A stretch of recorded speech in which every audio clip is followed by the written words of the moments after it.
الله الرحمن الرحيم.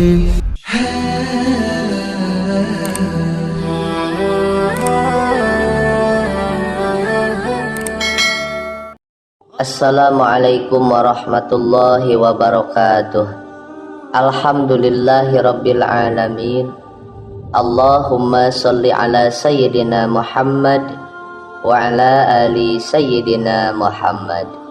Sahabat beriman yang dirahmati Allah, membangun rumah tangga yang sakinah mawadah warahmah merupakan tujuan dan cita-cita bagi semua pasangan suami maupun istri. Seperti yang kita tahu, dalam rumah tangga sendiri terdapat perbedaan kedudukan untuk suami dan juga istri. Akan tetapi dalam hal ini, seorang istri mempunyai kedudukan yang cukup istimewa dalam rumah tangga, terutama istri yang solehah. Rasulullah Shallallahu Alaihi Wasallam pernah bersabda, dunia itu penuh dengan kenikmatan, dan sebaik-baik kenikmatan dunia yaitu istri yang solehah. Hadis riwayat Muslim. Sedangkan kaum laki-laki dalam rumah tangga sudah dijelaskan dalam firman Allah Subhanahu wa Ta'ala yang tertuang dalam Quran Surah An-Nisa ayat 34. Kaum laki-laki itu adalah pemimpin bagi kaum wanita.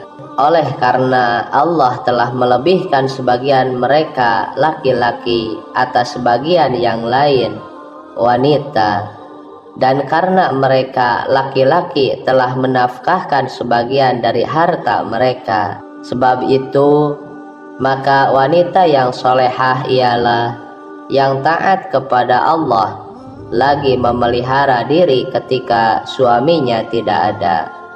Oleh karena Allah telah memelihara mereka, wanita-wanita yang kamu khawatirkan nusuznya, maka nasihatilah mereka dan pisahkanlah mereka di tempat tidur mereka dan pukullah mereka.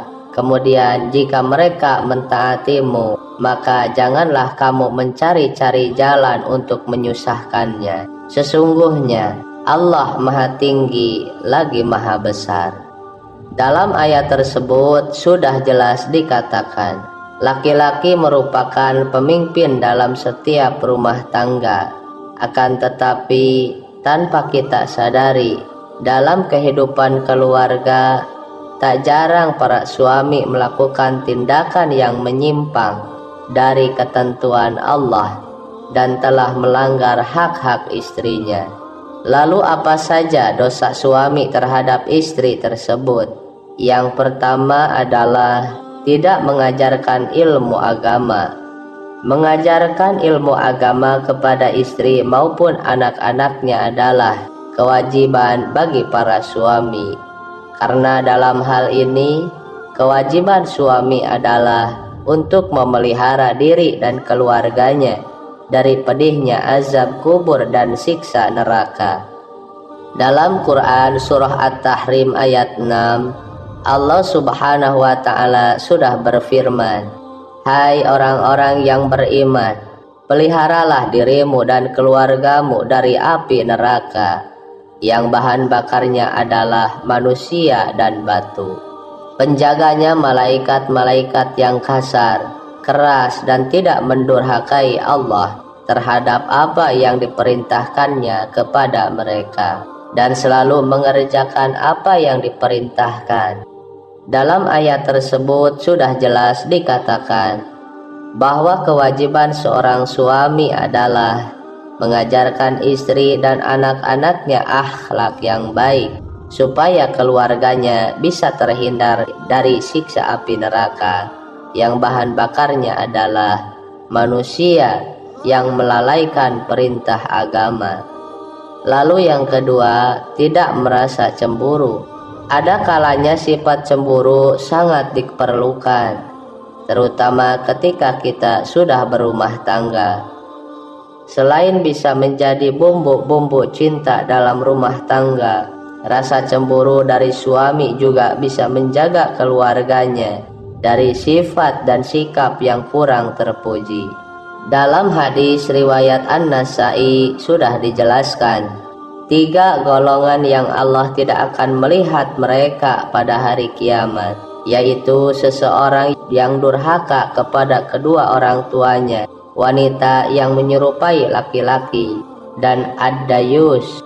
Yang dimaksud ad-dayus atau dayus adalah seorang laki-laki dalam rumah tangga yang tidak memiliki kecemburuan terhadap istri atau keluarganya sama sekali.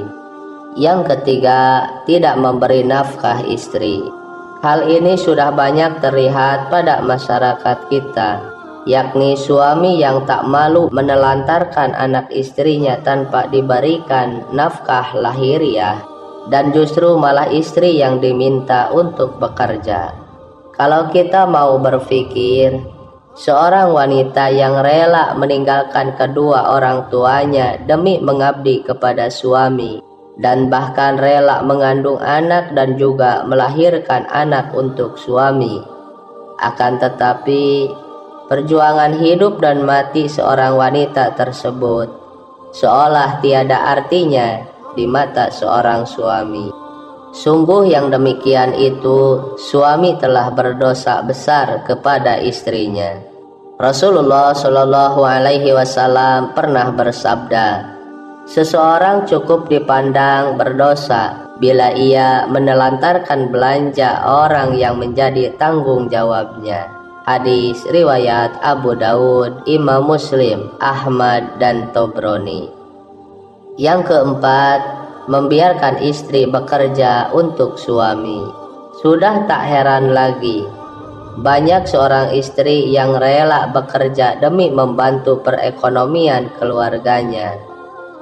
Namun yang banyak kita lihat justru malah kebalikannya, yakni seorang istri yang bekerja untuk keluarga dan suami sebagai kepala rumah tangga malah enak-enakan di rumah, tanpa berpikir bahwa peran seorang suami adalah sebagai kepala rumah tangga yang harus bertanggung jawab memberi nafkah untuk keluarganya.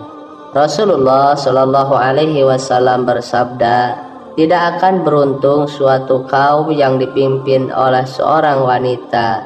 Hadis riwayat Ahmad, Bukhari, Tirmizi, dan An-Nasai.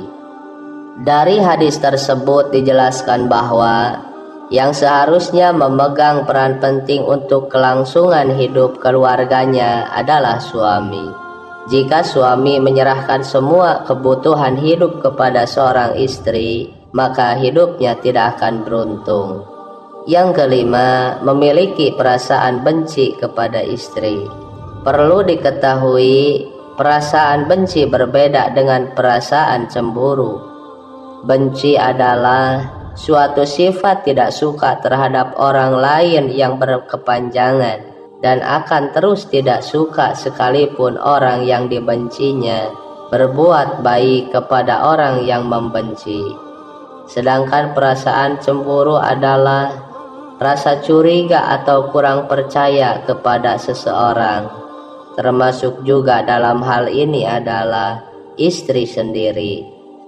Akan tetapi rasa cemburu akan hilang manakala tidak ada bukti yang membenarkan atas suatu tindakan atau yang dicurigai, atau setelah mendapatkan kejelasan dari suami suatu permasalahan.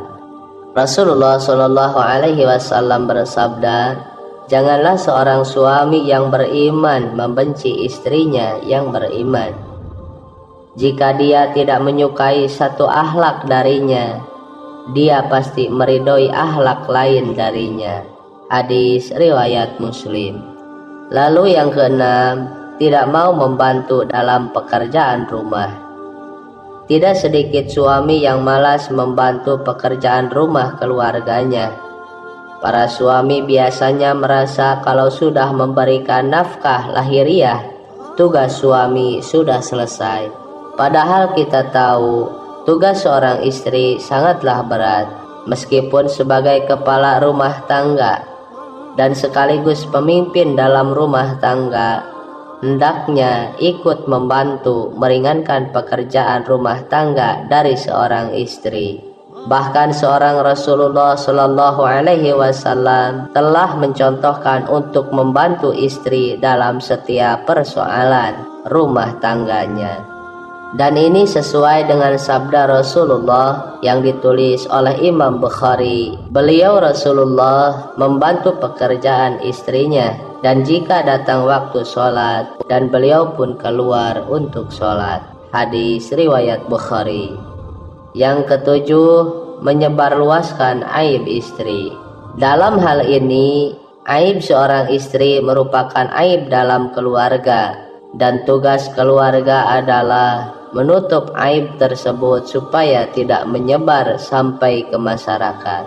Rasulullah Shallallahu Alaihi Wasallam bersabda, sesungguhnya di antara orang yang paling buruk kedudukannya di sisi Allah pada hari kiamat adalah seseorang yang menggauli istrinya dan istrinya menggaulinya, kemudian dia menyebarkan rahasia-rahasia istrinya. Hadis riwayat Muslim. Yang kedelapan, menyakiti istri secara fisik. Hal ini masih saja terjadi pada masyarakat kita. Perbuatan memukul, menendang, atau menyakiti istri secara fisik malah banyak dilakukan oleh para suami. Menyakiti istri secara fisik merupakan dosa yang sangat besar dalam pandangan Islam, karena wanita merupakan kaum yang harus dilindungi karena kelemahannya. Rasulullah Shallallahu Alaihi Wasallam bersabda, hendaklah engkau memberinya makan jika engkau makan, memberinya pakaian jika engkau berpakaian, tidak memukul wajah, tidak menjelek-jelekannya. Hadis riwayat Ibnu Majah.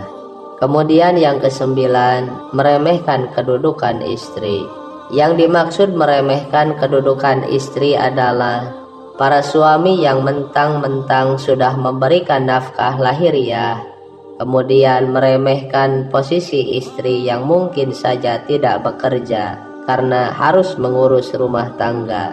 Untuk itu saya sarankan khususnya bagi para suami, mulai sekarang bantulah peran seorang istri dalam rumah tangga. Insya Allah, apabila dalam keluarga saling membantu, saling menutupi aib keluarga, saling menghargai satu sama lain, keluarga kita akan menjadi keluarga yang sakinah, mawaddah, warahmah, dan berkah. Sahabat beriman yang dirahmati Allah, itulah 9 dosa suami terhadap istri yang biasanya dilakukan dengan sadar ataupun tanpa sadar. Awalilah kehidupan rumah tangga kita dengan kebaikan. Insya Allah akan menuai kebaikan pula dalam rumah tangga tersebut. Wallahu a'lam bishawab. Demikianlah yang bisa saya bagikan. Semoga bermanfaat untuk kita semua. Amin ya rabbal alamin. Akhirul kalam. Wassalamualaikum warahmatullahi wabarakatuh.